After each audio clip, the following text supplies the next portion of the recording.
No team has struggled with drops more than the Jacksonville Jaguars through the first 3 weeks this season. A whopping 32% of Trevor Lawrence's incompletions have been the result of receiver error.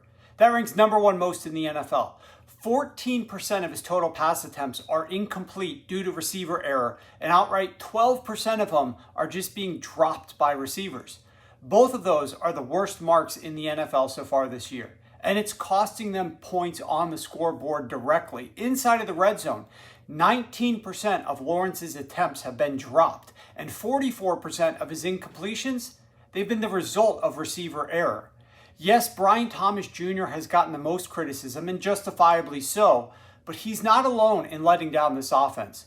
Wide receiver Diame Brown and tight end Hunter Long both have higher rates of receiver error than Brian Thomas Jr., but he is still at a 20% rate of receiver error. And it plagued them again yesterday with 13% of his passes being dropped, the number 2 highest of any quarterback.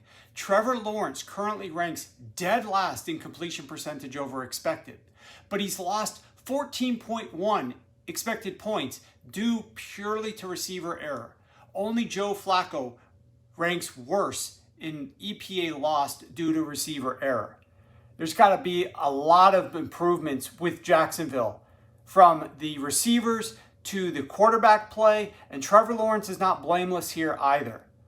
Liam Cohen has got to figure out a better way to make Trevor Lawrence more comfortable, to make these receivers have more timing with Trevor Lawrence, and for this offense to execute far better than it has thus far. That's because Baker Mayfield was so much better at this than Trevor Lawrence has looked through the first 3 games of the season. I expect it gets back on track once Liam Cohen helps figure out some bumps in the road. But these receivers have to improve their focus and work a little bit more with Trevor Lawrence to get onto the same page, stop dropping these footballs.